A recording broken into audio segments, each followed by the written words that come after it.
Morning. আজকে এই ঘর থেকে ব্লগটা শুরু করছি। আর এখন বাজে 5:30। তোমাদের দাদাভাই এখনই কাজ থেকে বাড়ি থেকে বেরিয়ে গেল কাজে। মেয়েকে দিয়ে গেছে টাকা কিছু খাওয়ার জন্য, কারণ অনেক লেটে বাড়িতে আসে। আর মেয়ে দেখো প্রচণ্ড মন খারাপ, মানে ভীষণ মনটা ওর খারাপ। তার মধ্যেও কান্নাও করে দিল ওর পাপা গেল জন্য। এদিকে আজকে অনেক কাপড় চোপড় বেরিয়েছে, এখনও বাসি বাসনপত্র পরিষ্কার করিনি, কালকে রাত্রেবেলা কারোর খাওয়া হয়নি। আর এই এখনও টাটা দিচ্ছে। তো তারপরে হচ্ছে গরু ছাগলও বের করিনি, কিচ্ছু করিনি বন্ধুরা এখনও। কারণ হচ্ছে কেবল উঠলাম আমি, আর ও দেখি বাইকের স্টার্ট দিচ্ছে, বলছে মানে মেয়েকে ডাকছে। ব্যাস কি বলবো আর। ওঠা না, আমি উঠি নাই, কিছু খাওয়ারও বানাইনি, কিচ্ছু করিনি। দেখি ও রেডি হওয়া ওই শেষ। মানুষটা সত্যি আজব। মুখ ধুয়ে নিলাম আমি, ব্রাশ ট্রাশ করলাম। এখন চলো, তাহলে টমেটো নিয়ে আসছে। এগুলো মানে আমাদের ওই বাড়ির টমেটো, যত সম্ভব মা দিয়েছে।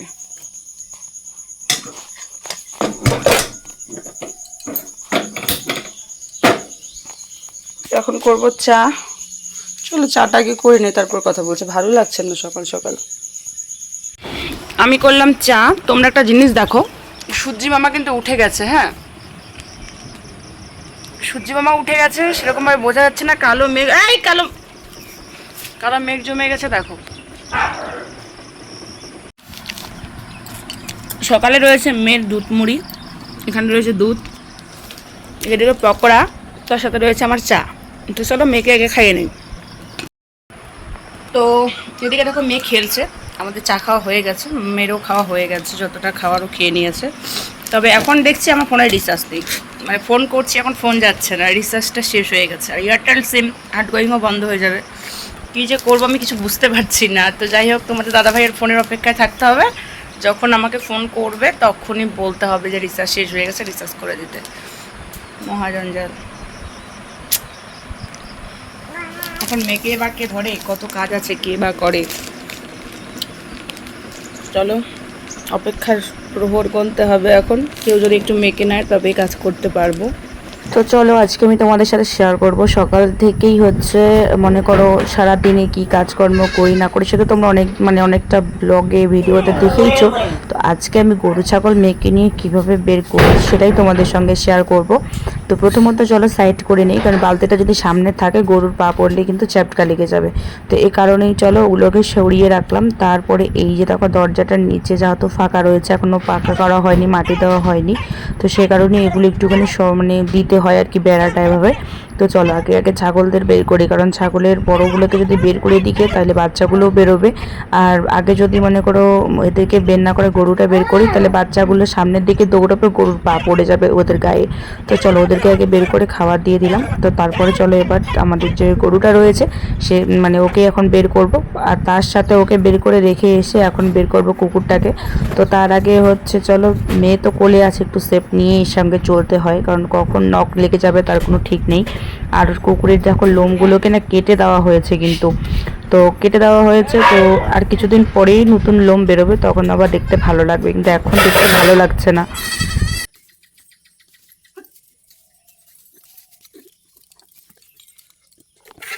তো ওকে হচ্ছে আপাতত এখানেই রাখা হলো, মানে হচ্ছে উঠানের এদিকেই রাখবো। আগে যেদিকে রাখতাম ওখানে একটা বাঁশের খুঁটি ছিল, কিন্তু খুঁটিটা ও টানা হেঁচড়া করতে করতে একদম গোবরকাপড়ের নিচের থেকে খুঁটিটা ভেঙে গেছিলো।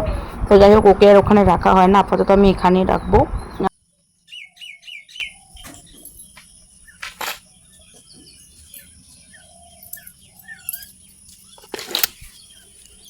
তো সকালে উঠে আমার ছাগল, গরু, কুকুর একবারে ডান বের করা শেষ।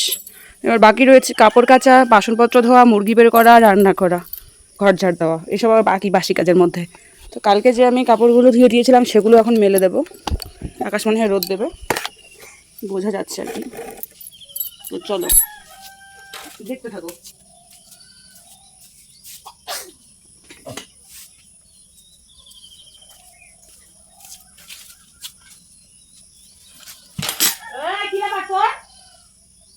তো এখন হচ্ছে কালকে যে রাত্রেবেলা ধোয়া কাপড়গুলো ছিল এক বালতি ভেজা কাপড়, সে কাপড়গুলোকে এখন মেলে দেবো। অনেকটা রোদ উঠে গেছে সকাল সকাল, তোমরা হয়তো দেখে বুঝতেই পারছো।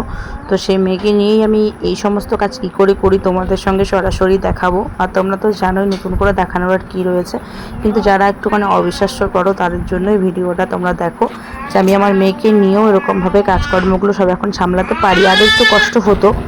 আর মেন কথা হচ্ছে যে মেয়ে যখন বড় হবে তখন নিশ্চয়ই দেখতে পারবে যে তার মা তাকে ঠিক কীভাবে লালন পালন করে মানুষের মতন মানুষ করে, সেই যে মানে দিনকালে যখন সে মানে একটা সঠিক জায়গায় দাঁড়াবে বা হচ্ছে ঠিক জায়গায় পৌঁছাবে, তখন সেখান থেকে এই দিনগুলোকে ফিরে তাকাবে যে না, আমার মা আমাকে ঠিক এইভাবেই বড় করেছে।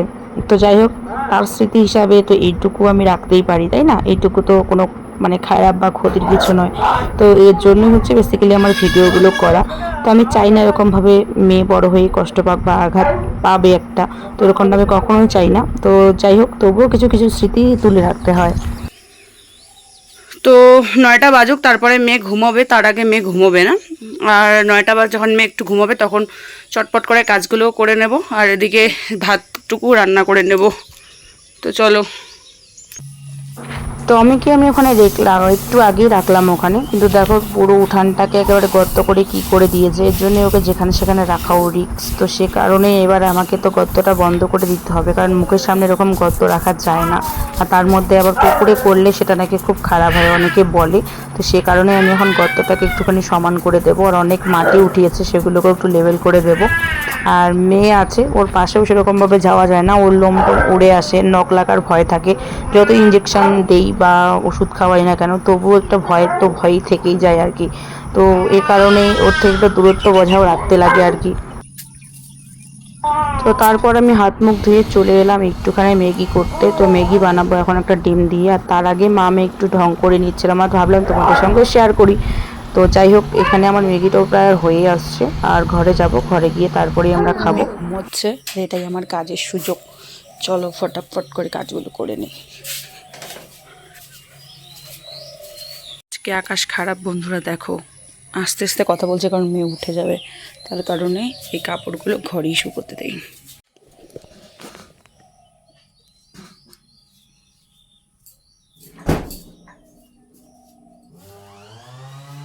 তো তোমরা এখন অনেকে মনে প্রশ্ন জেগে গেছে, তোমরা এখন অনেকেই বলবে যে একটু আগে কাপড়গুলো শুকোতে দিল মানে বাড়ির উঠানের টারে, এখন আবার ঘরে সেই সেম কাপড়গুলো শুকোতে দিচ্ছে, কি ব্যাপার? তো মাঝখানে একটুখানি বৃষ্টি হয়েছে, তখন তোমাদের সঙ্গে ফট করে ক্যামেরা অন করে তো দৌড়াতে পারিনি, কারণ হচ্ছে তখন আমি ক্যামেরাটা অন করে যাব, না হচ্ছে আমি কাপড়গুলো আনবো মেয়েকে নিয়ে। তো সেই কারণে না আমি আর পারিনি। তো সব কাপড়গুলো এনে ঘরে চেয়ারের মধ্যে রেখে দিয়েছি। এদিকে রয়েছে মেশিনের সাথে মেশিনের ঝোলা টোলা সব কিছু নিচে রয়েছে এলোমেলোভাবে, সব কিছুই গুছাবো, তোমাদের সঙ্গেও শেয়ার করবো টুকিটাকি। তো চলো, তার আগে না এই কাপড়গুলো যদি একটু না শুকায় তাহলে কিন্তু একটু দুর্গন্ধ হয়ে যাবে। তো তার মধ্যে কমফোর্ট দেওয়া নেই, তো এই কারণেই হচ্ছে চলো ঘরের মধ্যে কাপড়গুলো মেলে দেই। যদি রোদ হয় তাইলেই বাইরে আবার পরে মেলে দেওয়ার চেষ্টা করব বা দেবো, তবে এখন একটু ঘরেই দেই।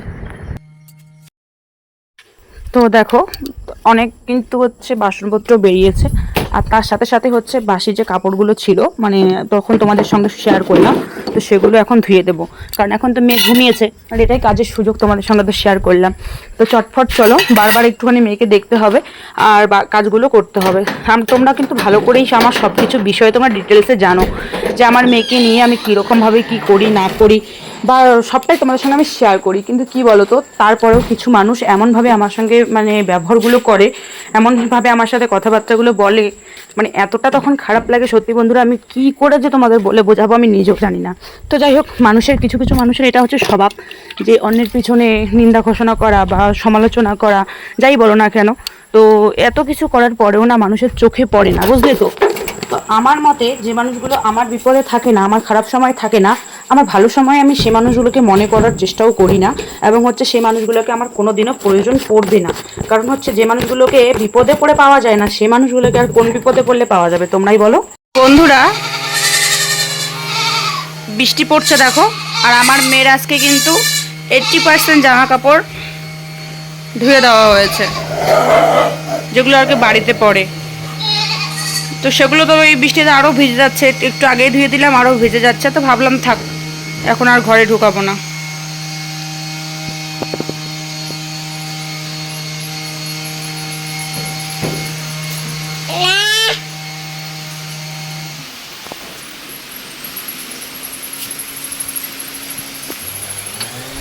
আর আমার মেয়ে কিন্তু ঘুম থেকে উঠে গেছে, আমি হয়তো তোমাদের বলিনি বা তোমরা জানো না আর কি।